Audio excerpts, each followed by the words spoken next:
Thank you. So I'm actually going to keep the conversation going. I think it's really important. Everyone touched on it. So we have the recommendations. There have been great reports put out. There's a new committee that's been convened to focus on physical activity. And we know if they're put into place, kids are more active. So I wondered if we could start back over here, Bill, with building on what Arnell said. It's not just you have a set of recommendations and it means that all kids will be active in the case of schools. How do we create a larger stakeholder network that understands the importance of their voice, understanding the needs of the community, customizing the way that programs are put into place to meet the needs of those that are actually being served? Beyond the policy, beyond the recommendations, how do we begin a movement that engages a broader group of stakeholders and pays attention to issues of equity? That's obviously the implementation question, which is where the science needs to be moved into. I think we heard a little bit today from the Surgeon General, but also in your study of exemplar programs, two things. First, finding that champion, that local champion, but that champion isn't enough. Developing that demand for places, safe places, for equitable programs, for whole of school approaches to physical activity, I think is a characteristic things that I've noticed in successful school districts. School principals are rarely not going to listen to parents who come in and ask, why isn't my child getting 60 minutes a day of physical activity? I hear that this is going to improve how she or he does in class.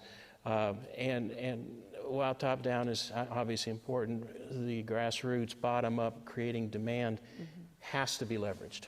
And that starts with that one champion. Arnell said it, I think, and you saw it. We've seen it in programs that are the exemplars. It just takes a few people to start that ball rolling. And that's where I think a big part of the demand creation.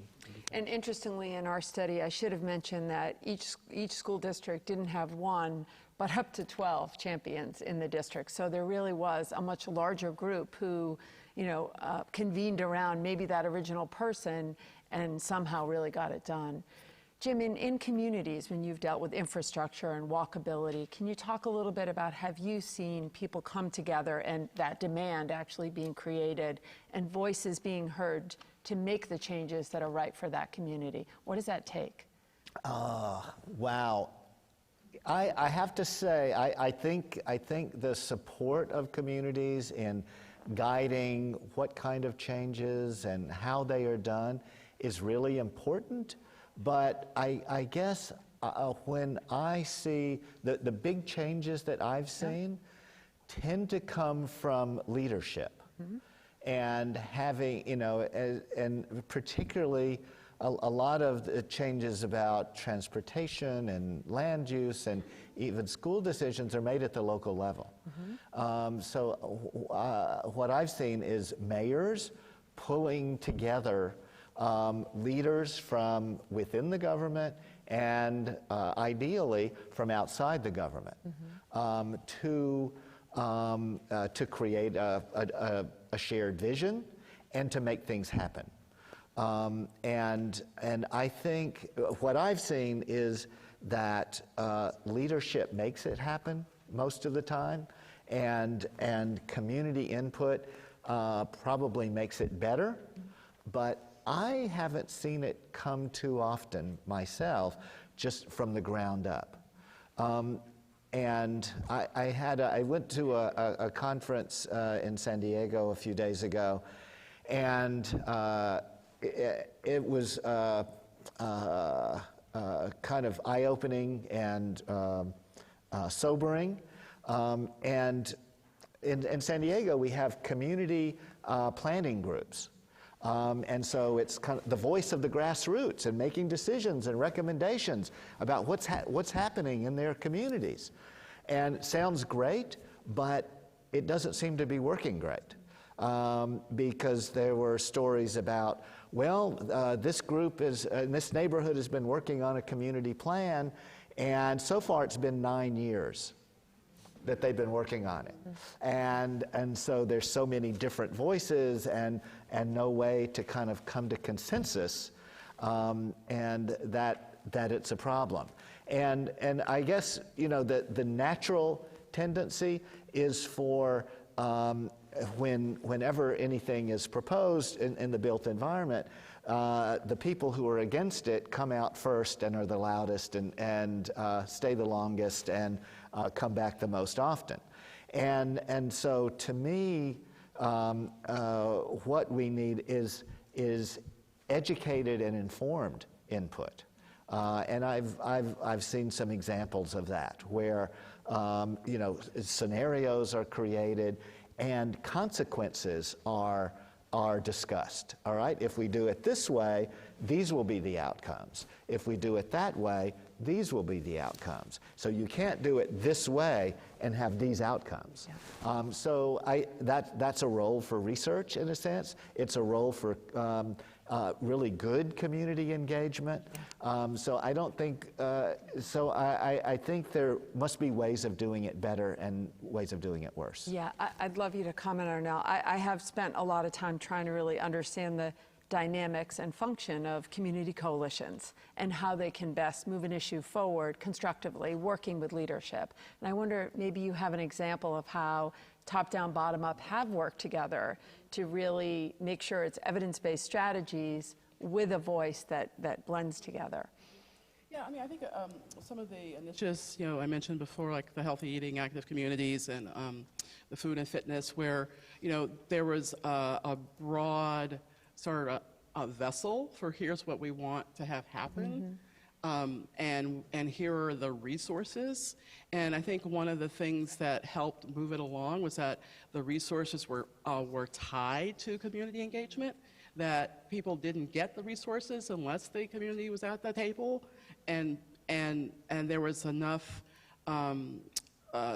thought put into it to educate community members, give them skills and advocacy, how things worked in the system before then saying, so now what do we do? So I think that like everything, you can have good community engagement, you can have bad community engagement. You can have, the check off, yes, we had, 2 people here from the community, or we had, 5 people here who knew what the issues were and had been briefed on it and then could act. Right. Yeah, so I think Yeah. that's a big factor. Yeah, absolutely. So I want to open it up to the audience for 1 or 2 questions, if anyone has any. I see. Okay. Could come to the mic. Thank you.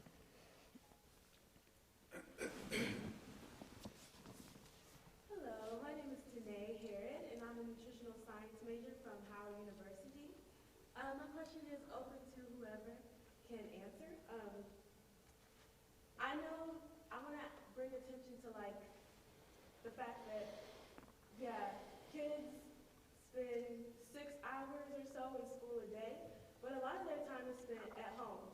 So my question is kind of, what can we do away from that? Because in some communities, children are unable to participate in enough physical activity to keep them fit.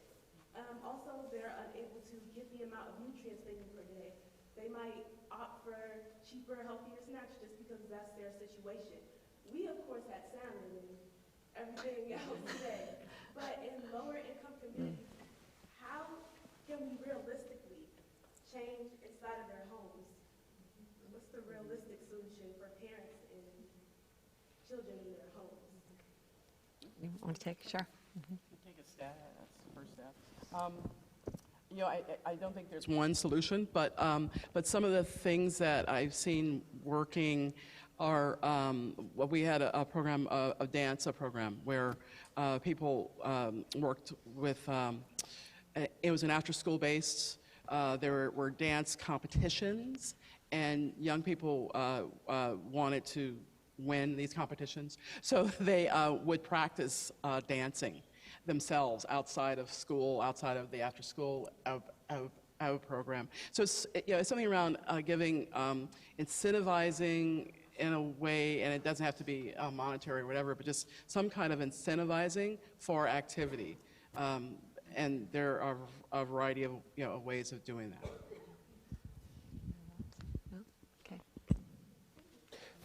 Okay. I think, just musing, I don't have an answer to your question, other than the fact that the fact that I don't have an answer to your question means we have to actually focus on it a little bit more.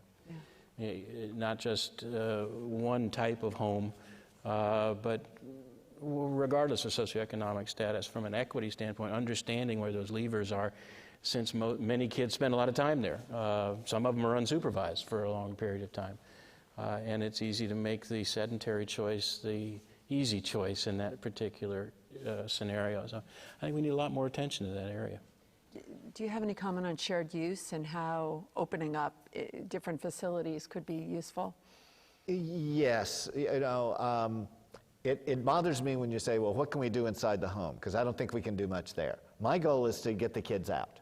I don't think we can actually do that for free. So one of my emphases is investing first in the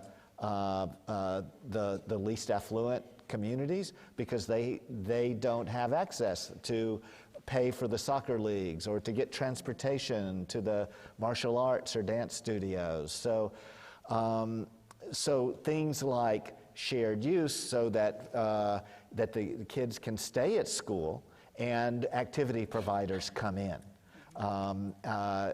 And I would like to see, especially in low-income areas, more creative solutions to providing activities in local parks or elsewhere in the neighborhood. And there may be ways of doing that that help with the economic development too. So if they were small grants where people from in the neighborhood would compete to get little contracts to provide activities within the neighborhoods, I think you can have multiple wins by doing things like that. But everything takes some resources, and if the problem is the neighborhood doesn't have any resources, then I think we need to think about it a little differently. I said 2 quick points. One is that what you described is done in San Francisco in the Tenderloin, where money was given to housing projects to come up with activity programs in by block by block. And the other thing is that one of the issues I find a lot with joint use is that there isn't necessarily the funding for operation and programming. Yeah. So that's where we need the help. Yeah, as absolutely. So we need to bring this to a close, but I think what we've really hit on is more work that we need in the areas of dissemination, implementation, translation. We have really good recommendations and policies. How do we actually put them into schools and communities and make sure that they're sustained over time? So I'm going to have to take Russ Pate's question. I'm sorry. Or comment. I didn't see you there, Russ. Sorry. As quick as possible. Yeah. You've emphasized important initiatives in the school-based setting. I have a theory, and that is that most of the progress has been at the child care and elementary school levels. What can you tell us about progress at the middle and high school levels? Not all schools are the same. And we sometimes use the term school as if it's a sort of monolithic group of institutions out there. Yeah, absolutely. You want to comment on that, Bill? It's a great question, and as we know, in physical activity, most of the decline in participation happens through the high school years. Kids who are otherwise active beginning 12, 13, 14 years, particularly girls, the decline is really quite dramatic. It's a time where I think more of the need is. There are some examples of particularly high schools that have tried to attack this, not necessarily from more PE or more after-school programs, but it's an idea of integrating things that are culturally appropriate in terms of dance programs and other things that bring community into the schools and bring the schools into the community. I don't know much evaluation that's gone on in those things, but they're trying that. That's been tried several times. The other thing I actually quite think has been underutilized, and we may need to get back to more of an emphasis on, is the role that youth sports plays in physical activity promotion in kids. Oftentimes that's been something that has been outside and in the community and so forth, particularly for older kids. It costs more. We need to address that from an equity standpoint. The overused these days pay to play. But embracing the role that sports can play as an adjunct to what happens in the schools, I think, is another promising practice, if you will, for that age group. I'm going to take that and raise you. There's a couple of schools in North Carolina that said we're going to create a sports revolution.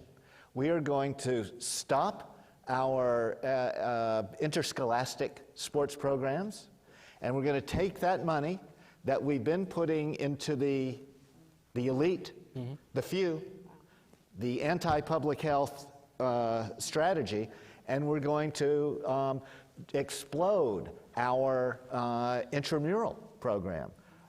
Same money applied to everybody. Wow. And there was some evaluation of this, and obviously there was more activity generated. And it was particularly beneficial for girls and the African American students. That's a revolutionary thing. Yeah. You know, we might not want to let that get out, but Just did. that would make a difference. Yeah, that's a great example. So I want to thank the panel. This was an excellent discussion, and I think we successfully highlighted physical activity as an important component to health, and call to action that we all take the evidence-based strategies and recommendations and make sure that we bring them to everyone in America. So thank you very much.